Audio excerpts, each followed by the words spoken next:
Well, hello everyone, and welcome to the Four Persons. I am here in Lisieux, France, the home, of course, of Saint Therese of Lisieux, the little flower. And I just have a little bit of an update here, going to kind of bring you up to speed on what has transpired since Lourdes. I'll use that as the starting off point. From Lourdes, we went to Toulouse, and a little bit of a letdown.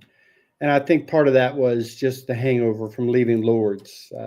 That place is hard to leave. It's really unbelievable. But Toulouse was a little bit of a letdown. The buildings were a little bit run down. Um, there were some relics in some parts, but the relics were hidden away. We were not allowed to see them. I was not allowed, for instance, to see the burial site of Saint Thomas Aquinas. So Toulouse was a little bit of a letdown. Rocamadour, on the other hand, was unreal. Built into the side of a mountain. Uh, it's basically rises up from this village below uh, to the mid level where the abbey is, to the highest level where the castle is, and it's just unbelievable.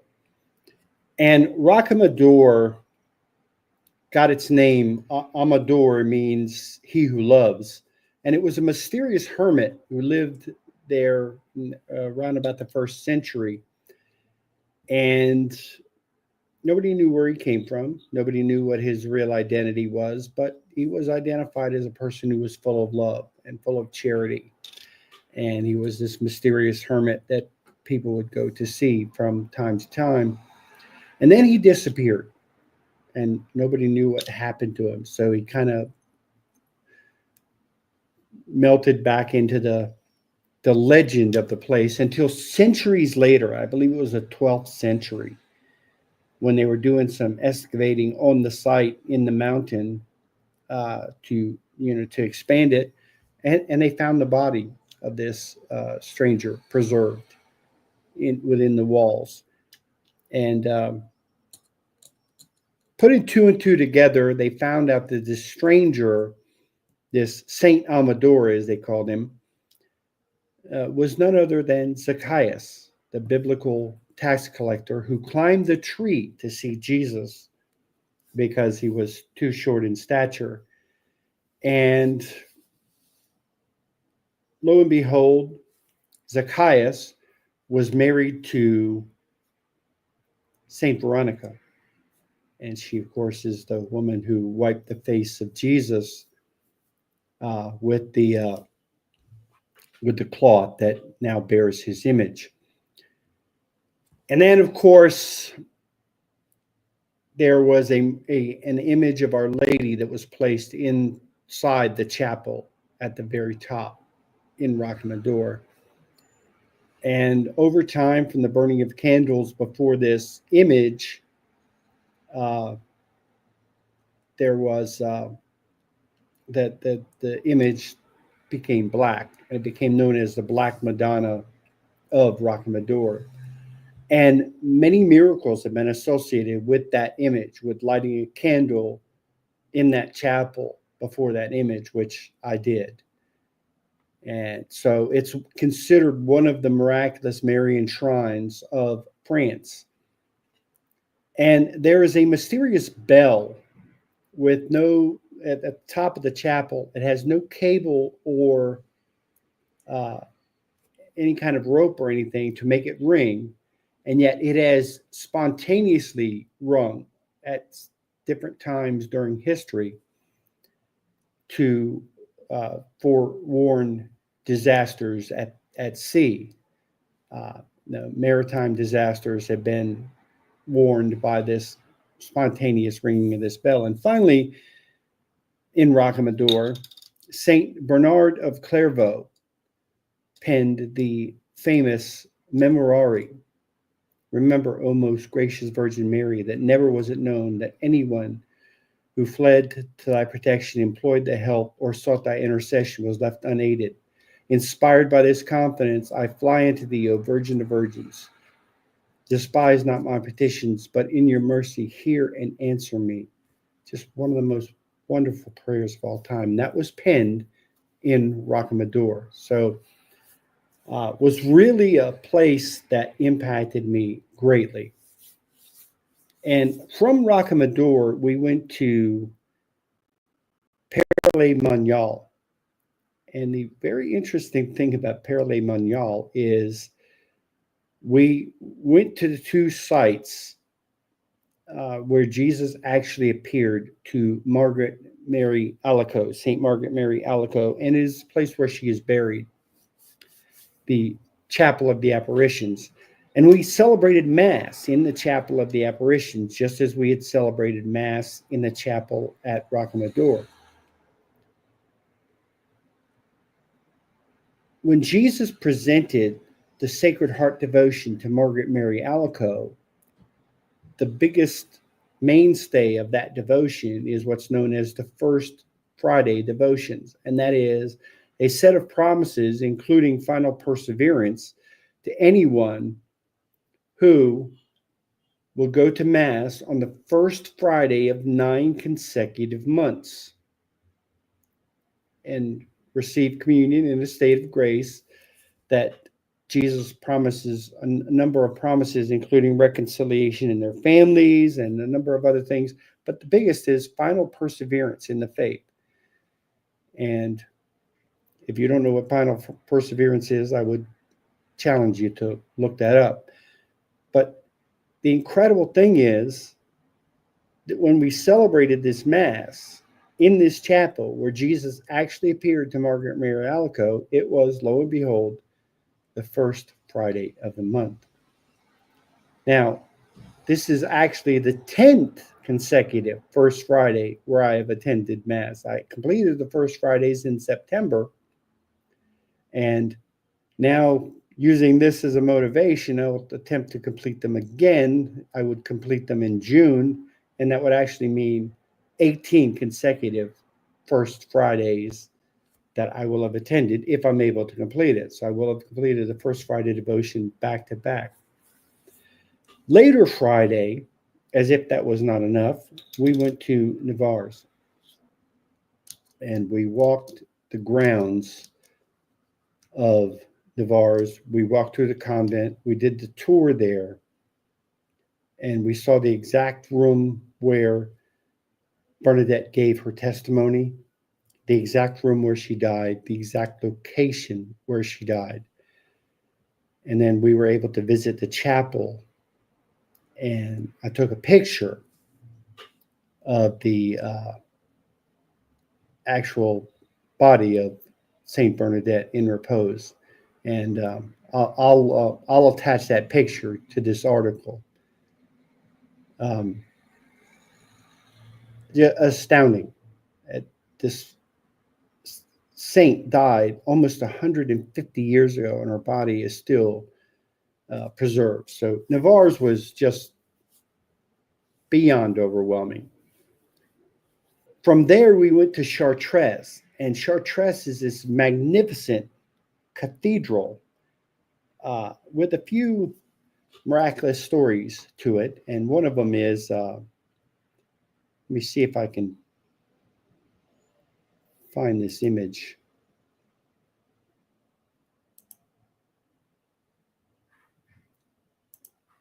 See if this is it.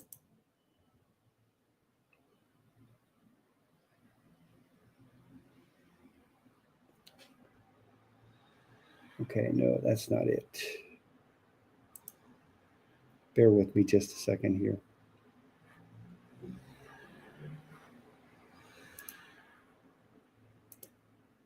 Might take me a second, but I want to show you this image. This is just unbelievable stuff here.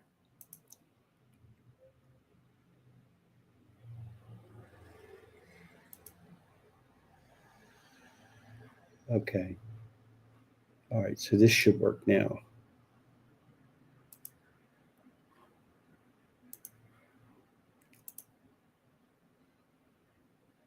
Okay, there it is. This image is in the cathedral in Chartres, and what you're looking at here is the actual veil that covered Our Lady when she was pregnant with the child Jesus. So at some point when she held the child, the baby, Jesus, the newborn baby, he would have been wrapped in this veil. And there was a fire uh, in the 12th century in this chapel and in this cathedral, and a great deal of the cathedral was destroyed, and the priests were able to escape into the crypt below. They were able to take a trap door and escape into the crypt below, and they hid out there, and they were able to take this veil with them and preserve them, this priceless relic. And then the church was rebuilt. And then in 1944, the Allies were going to shell the cathedral. They were convinced that the Germans were holed up inside the cathedral in the towers. And one soldier, a Wilbron Griffith, I believe was his name, defied the order and took it upon himself to go in and search the cathedral for snipers. And turns out there wasn't any. And he was able to save this magnificent cathedral. Um, and then 2 hours later, he was in another location and he was killed. And all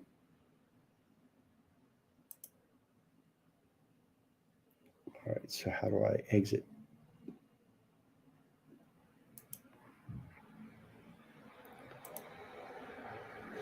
Trying to exit the share screen.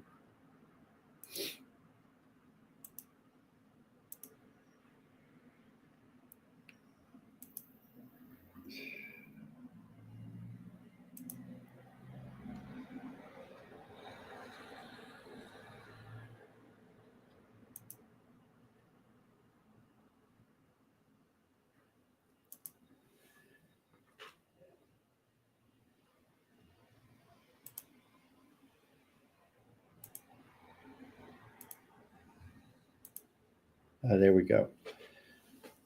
So from Chartres, we took this trip to Lisieux, which is where we're at now. And it was quite a trip. And there was a lot of rain and everything on the way. So we're in Lisieux now, and the rest of the group went to Normandy Beach, where the D-Day invasion took place. Now, with full reverence and appreciation for what the soldiers did and all that, wasn't anything that interested me. It has nothing to do with Marian shrines or anything like that. As far as I'm concerned, it doesn't belong on this tour. As far as I'm concerned, that's just my humble opinion. They went and they enjoyed it.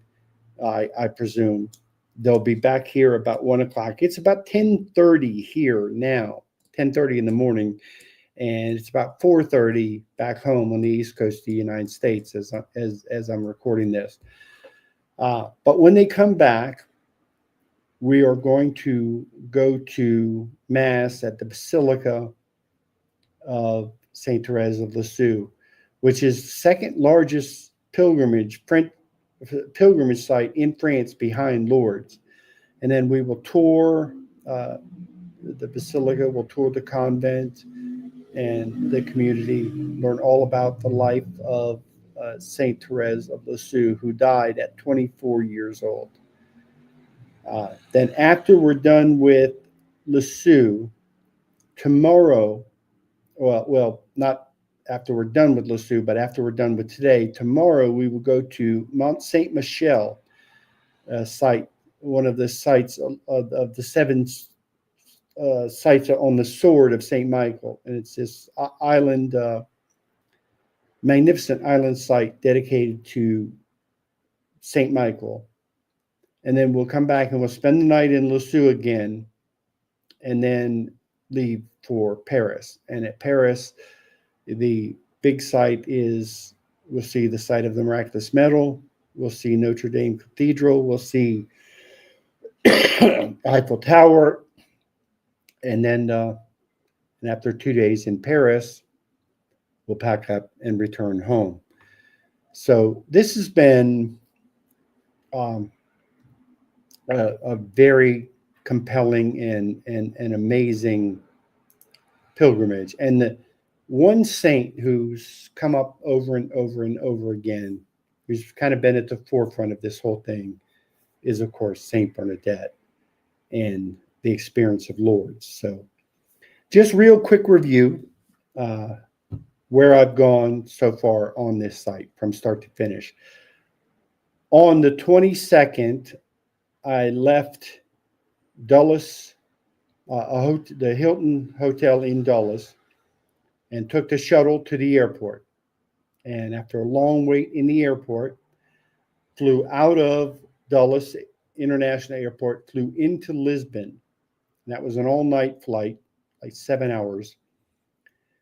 After about 3 hours plus to clear the airport in Lisbon, we then were able to get a hold of the driver who took us back to the hotel.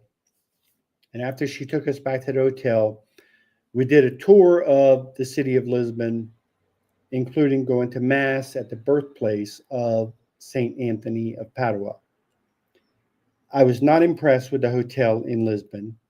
They lost 2 of my bags, and we had to go and search for them. And then they decided dinner took forever. I mean, it was like, 10 o'clock at night, by the time we're getting our last course in the meal.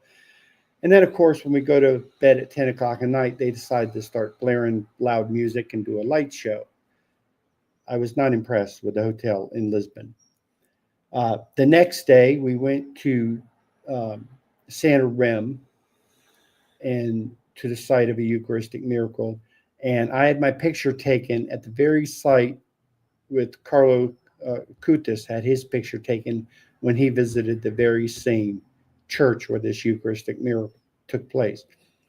We then went to the village of Alstruel, where the 3 shepherd children of Fatima grew up. And that was really incredible, going through their homes, going through the town that they grew up in, and all of that. And then on to Fatima. And Fatima, I mean, part of the procession to bring Our Lady into the area there at Fatima. Mass at the chapel in the basilica, rosary and everything right there at the cova where she appeared. The vision of the sky from the cova, just as they would have seen it on that night. Going through the museum, seeing the relics, including a relic of the True Cross. Fatima was just overwhelming. From there, we went to Santarém. Santarém was not, it didn't have any particular miraculous images or anything associated with any particular saint. It was kind of like a sightseeing tour. My back was bothering me, and for me, we did way too much walking at Santarém. Salamanca. I'm sorry, not Santarém, Salamanca. I didn't enjoy Salamanca all that much. But from there, we went to Albe de Tormes, where St. Teresa of Avila died. We had Mass in the chapel next to where St. Teresa of Avila died. Albe de Tormes was overwhelming. We went from there to Avila, where she was born. We spent the night in Burgos, and basically that's all we did in Burgos is spend the night. From there to Loyola, and we had Mass in the chapel next to where St. Ignatius of Loyola had his conversion. From there, we went to Lourdes, and I could do a whole show on everything that we experienced in Lourdes. The basilicas, the grotto, the Eucharistic procession, the house that Bernadette grew up in. Just everything about Lourdes was just unbelievable. As I told you, from Lourdes we went to Toulouse, from Toulouse to Rocamadour, from Rocamadour to Paray-le-Monial, to Navarre, to Chartres, and now here we are in Lisieux. And so just wanted to give a little update, and thinking about you all back home, praying for you in all these wonderful sites, and picking up, some souvenirs, but not a whole lot, some rosaries and such. And I should be flying back to America on the 8th. That was the other thing. There was this pall of this strike that was hanging over our heads. And thank God, through the intercession of Our Lady, the strike was canceled. So I should be flying home Wednesday, the 8th.